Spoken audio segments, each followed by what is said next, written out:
Cornblack.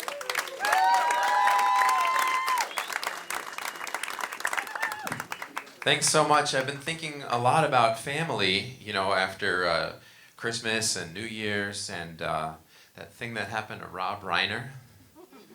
And, my parents are here in the audience tonight. They're here dead in center. I made them fly down from New York City to be at my shitty comedy show. But if you think about it, in the scheme of things, it could be a lot worse,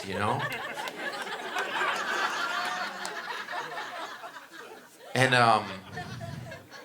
gosh, with my kids are at home. They're 4 and 2. They would be here tonight, but I couldn't afford a fake ID that would be convincing for a 4-year-old and a 2-year-old. And if the rest of the night is like that joke, I really could use the votes.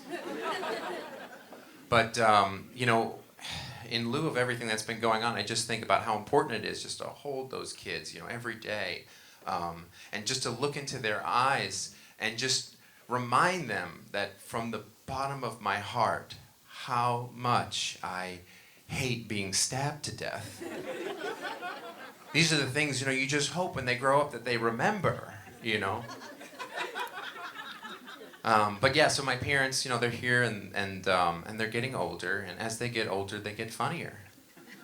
My mom calls me the other day, and I was hanging out with my sister, and she says, "Hello, sweetheart." And I said, "Hello, Mom, I love you. What's up?" She says, "Did you get the email that I sent you?" And, me and my sister said, which email? She says, "It's the email that says, 'From your mother, no viruses, it's safe to open.'" And my sister and I, we looked at each other, we said, "Mom, you send us 50 emails a day, and they all say, 'From your mother, no viruses, safe to open.'" She says, "Well, there was no response to stimuli, so I had no idea whether you opened it or not.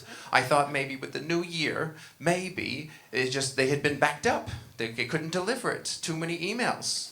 We said, "No, Mom. These unsung heroes at AOL.com will deliver your shitty chainmail emails to me. Rain, sleet, or snow." She said, "Very funny. I was trying to be supportive of your comedy. I sent you a video of a comedian. I thought maybe you could watch it." And I was like, "Mom, we can't do covers. You have to make your own." She says, "Oh, very funny. He's very funny too. You could learn something from him. His name is Louis C.K." We said, "Oh, no, Mom." She said, he's very funny. He's very funny. And I wrote my own comment underneath the comments. I wrote, "I don't know why he's not more famous. I think he's very funny." And you know what they wrote back? "Me too." Hundreds of people wrote back, "Me too." # me too. If you don't believe me, go ahead and check the email. Just click the link. It's on that website you like. YouFace. Not YouFace. Your face. It's on your face. Your face. Doesn't sound right. "Marty!" She's calling my husband. "Marty!" She's calling her husband. "What's that website that I like that has the video of the comedian that I like?" And he says, "It's not your face. It's FaceTube." And they're mixing up their words, and I have to laugh at it because if I think about the fact they're getting older, it means that I have less time with them, and I love these crazy kooks, and the idea of me having less time is tragic, so I laugh to get through it. And I remember when I learned this lesson the first time. I was 15 years old. I was walking around with my friend Tony on the Upper West Side, and she said, "Do you want to come back to my apartment? We can have dinner with my parents, and then we can go up to my room and do homework."